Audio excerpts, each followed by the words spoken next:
पधराली, प्रियाजू की पधराली सेवा कर रहा है। आप समझो श्री जी के निकुंज में हो, संशय मत करना, सीधे आपको श्री जी अपनी सेवा में लेंगे यदि सेवा विराजमान। देखो साधना का फल होता है, सेवा का फल नहीं होता। सेवा का सीधा फल होता है स्वामी के समीप नित्य सेवा में पहुंच जाना।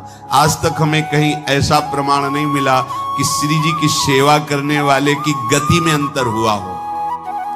कहीं भी ऐसा साधना से भ्रष्ट होते तो देखा गया, लेकिन श्री जी की परिचर्या करने वाला श्री जी को प्राप्त नहीं हुआ, ऐसा हमें अभी तक प्रमाण नहीं मिला। ये श्री राधा मोहन जी के आराध्य देव थे, आस्करन जी के, और ये सेवा में मगन रहते। देखो जब आप ठाकुर सेवा, जैसे आपको कि अब हम सेवा में रहेंगे तो हमारा काम कौन करेगा, तो पूरी सृष्टि तुम्हारे काम से चल रही है, तुम्हारे चलाए चल रही। अरे कुछ समय, घड़ी दो घड़ी तुम ऐसी निकालो जिससे एकांत चित्त से आनंद पूर्वक अपने लाडले ठाकुर को दुलार कर सको। उनको श्रृंगार करो, भोग लगाओ, आरती करो, 4 परिक्रमा करो, साष्टांग दंडवत करो। जीवन का परम लाभ है ये। पर नहीं, आप खाएंगे हलवा, गरम गरम पकौड़ी, चाय, और ठाकुर जी के सामने वो सफेद वाले दाना नहीं आते, चिरौरी रख दो अरे भाई तुम क्या कर रहे हो, चोरी कर रहे हो तुम। घर में ठाकुर विराजमान, घर के मालिक विराजमान है, हमें जल्दी ऑफिस जाना है, गरम गरम परेठा ये वो सब, और ठाकुर जी के सामने। हम तो देखते हैं जैसे कोई ठाकुर जी के दर्शन कराने के लिए लाता है तो 4 टाफी, वो भी प्लास्टिक से लिपटी हुई, मतलब देख केवल ले, खा भी नहीं सकते हो क्योंकि प्लास्टिक लगी हुई, ऊपर कवर एकदम ऐसे रखे हुए हैं। वो बोले हमारे लड्डू गोपाल हैं। जब गोपाल हैं तो टॉफी खोल पाएंगे क्या? अगर आपको टॉफी पवाली है तो आप खोल करके सुंदर एक कटोरी में रख करके थे, ऐसे 4 दाने चिरौरी रख दिए, कटे हुए मिश्री के टुकड़े रख दिए। अरे अनंत ब्रह्मांडों का भरण पोषण करने वाला तुम्हारी चिरौरी के लिए मर रहा है। हाँ, अगर तुम्हारे पास केवल चिरौरी ही है तो वो तृप्त हो जाएगा। तुम खाओ हलवा, उसको रखो चिरौरी, तुम पहनो एक से एक बढ़िया कपड़ा, और ठाकुर जी के लिए अलग कपड़ा होता है दुकानों में, वो ठाकुर जी के लिए लेना है। सत्यनारायण की पूजा की सामग्री गांव में जो परचून की दुकानें होती हैं कस्बों में, उनमें अलग होती है। बोले सुपारी देना, तो बोले पूजा के लिए, बोले हाँ, वो सड़ी सुपारी का अलग बैंक होता है, वो पूजा के लिए जाएगा। प्रभु के लिए तुम ऐसे चिरौरी रख देते हो। वो नारियल भी जिसमें पाली लो, देखो ना कथा, सत्यनारायण की कथा करनी, हमें नारियल दे दो। वो सूखा नारियल जो किसी काम में ले जाएगा वो सत्यनारायण के पास जाएगा। वो कपड़ा टून का ना पहन सकते हैं, ना ओढ़ सकते हैं, ना बिछा सकते हैं, ना पोछा लगा सकते हैं, वो ठाकुर जी के लिए बलिहारी है श्रद्धा। तो भी ठाकुर जी भी ऐसी व्यवस्था करते हैं, ना पहनने लायक ना ओढ़ने लायक, ऐसा तुम्हें नया जीवन देंगे, जरूरत ही नहीं पड़ेगी कपड़े की, घूमो वैसे ही। हाँ, जरूरत ही नहीं पड़ेगी, अन्य योनिया नहीं, कोई जरूरत नहीं है, घूमो। इसलिए सावधान, भगवत सेवा का तात्पर्य है उत्तम भोग लगाए मोर मरकट को से। स्वामी जी महाराज परम विरक्त वैराग्य की चरम सीमा स्वामी श्री हरिदास जी, लेकिन उत्तम भोग लगाए ठाकुर जी को। उत्तम तुम्हारे पास जो कुछ है उसमें सबसे बढ़िया भोग बनाओ। धन्ना जी के पास बाजरा की रोटी भी पूरी नहीं थी कि भरपेट पाले, तो 1 रोटी रोज ठाकुर को रखते, आधी ठाकुर जी पाते थे, आधी आप पाते। सुदामा जी के पास कौन सा माखन मिश्री था, वो तंदुल जो पछोरने से बाहर निकलते हैं, किसी काम में नहीं, वो लेके गए थे। ठाकुर जी पाते हो कहते आज मैं तृप्त हो गया। सबरी जी के पास क्या था? क्या था? जंगली बेर, कहीं कड़ुआ कसेला ना हो, इसलिए चख के मेरे रघुनाथ जी को कहीं कसेला ना लगे। प्रभु वाह वाह करके पा रहे। विदुरानी जी ने कौन सा 56 भोग पवाया? केले के छिलके, भाव दशा में डूबी हुई। देखो हमारे ठाकुर को कुछ नहीं चाहिए, भाव से समझिए। ये बिहारी जी को 4 घंटे बैठने के लिए 10-10 लाख रुपए का फूल बंगला निकले, काम थोड़ी चलाया जाता है। अरे हमारे लाडले सरकार है, अगर 4 घंटे बैठ गए 10 लाख खर्चा हो गया तो क्या? अनंत ब्रह्मांडों का सृजन करने वाला ठाकुर हमारे पास नहीं है, तो ठाकुर जी को आपका भाव चाहिए, और आप तो सो बढ़िया पलंग में, और ठाकुर जी को एक छज्जा में विराजमान किए, छज्जा में ऐसे उतर नहीं सकते,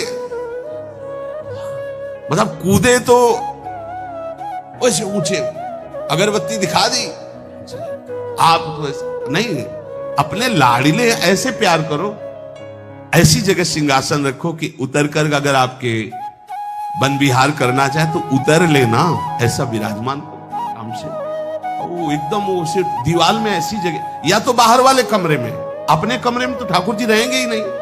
अरे भाई, अगर घर में ठाकुर जी तो उठते बैठते निकलते, उनके दर्शन हो रहे, चोरी क्या, तुम तो हमारे घर के माई बाप हो, सब देखो, चोरी क्या आपसे, आपको जो अच्छा न लगे सुधार देना, ऐसे रहना चाहिए।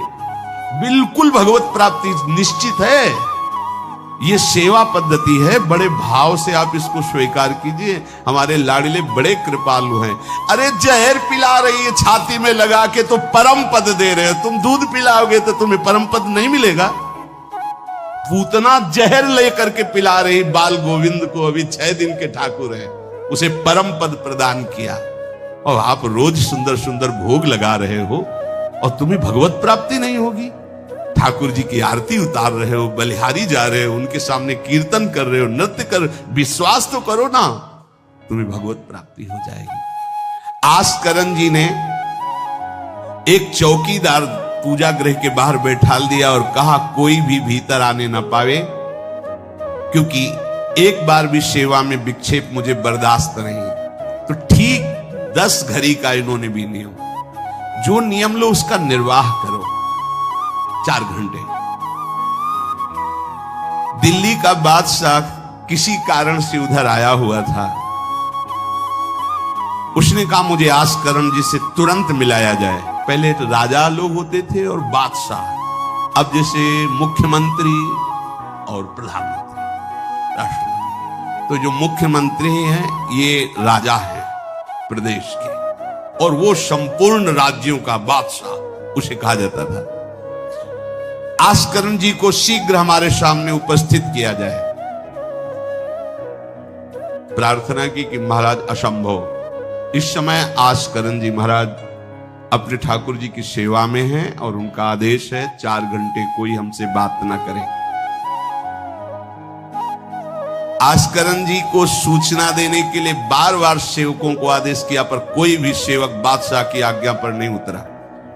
हम अपने राजा से ऐसा नहीं प्रार्थना कर सकते। 4 घंटे बादशाह को बहुत कष्ट हुआ कि हमारी आज्ञा का उल्लंघन। तुरंत आदेश किया सेनापति को बुलाओ, देखते हैं कि हमारी आज्ञा का उल्लंघन का परिणाम क्या होता है। सेनापति तुरंत उपस्थित हुआ। इस नगर के सबको दंड दिया जाए और बंदी बनाकर आस्करण को हमारे सामने लाया जाए। बादशाह है, अब अहम तो विराजमान है ही है, कोई परमहंस थोड़ी है कि अहंकार लीन हो गया है। बताया गया कि ठाकुर सेवा में, भगवत आराधना में 4 घंटे उनके पास कोई सूचना नहीं पहुंचाएगा। बादशाह की आज्ञा का उल्लंघन करने के कारण सब सैनिक जितने थे दब रहे थे। महाराज की तो आज्ञा है कि सूचना न दो, पर यहां तो सब गड़बड़ हो रहा है। बादशाह ही नाराज हो गया। बड़ी घबराहट पूरे नगर में फैल गई और पूरे सैनिकों में फैल गई। ये नरवरगढ़ ग्वालियर से दक्षिण में है। आस्करण जी ना शिकार खेलते थे, ना किसी को दंड देते थे, बस केवल भगवत सेवा, नाम जप, नाम कीर्तन, पूरे नगर को सब सुविधा, सबके घर में ठाकुर सेवा, सबके यहां नाम कीर्तन सुनाई देना चाहिए। जिसको जो जरूरत हो राज दरबार से ले जाए। किसी को लग सकता है अगर ऐसे बढ़ता रहेगा तो राज खजाना खत्म हो जाएगा। नहीं, अज्ञान से तुम सोचते हो। एक बार पूज्य पादुड़िया बाबा के यहाँ 500 लोगों का भोजन बना। अब वहां उत्सव में 5000 से भी अधिक लोग आ गए, तो जो सेवक जन थे, भंडारी थे, भाग के आए, बाबा अब तो बहुत ही हानि हो जाएगी, क्योंकि सब लोग आ गए, 5000 के लगभग लोग हैं और 500 का ही भोजन बना है। बाबा जी ने कहा घबराने की जरूरत नहीं, गए अपना ऊपर का चला ऐसे डाल दिया। जो रसोई बनी हुई थी। बोले इसे खोलना नहीं, बस बांटते जाओ। सब पा चुके हो, जितना बना था ना। भगवत प्रताप। हरिराम व्यास जी की बेटी का ब्याह, रात्रि में बारातियों के स्वागत के लिए एक से एक सुंदर पकवान बने हुए थे, क्योंकि जिनके चेला मधुकर शाह राजा थे उनके पास कमी क्या, सब सुविधाएं। हरिराम व्यास जी ने सोचा ये संसारी आदमी इतने सुंदर सुंदर पकवान पाएंगे, ये तो ठीक नहीं है। वृंदावन के संत जन लेंगे तो अपने ठाकुर का भोग लगाएंगे, पाएंगे, कीर्तन करेंगे। कोतवाल को बुलाया वृंदावन के और कहा सब वैष्णव जनों को कह दो कि तुरंत आ जाओ, रमनिया ले जाओ। देखो कैसी भावना है, बेटी का ब्याह है। बोले संसारी आदमी बाराती क्यों पाएंगे, अब आप हो तो कह दे अरे इज्जत चली जाएगी, बाबा जी को खवाने से क्या इज्जत है।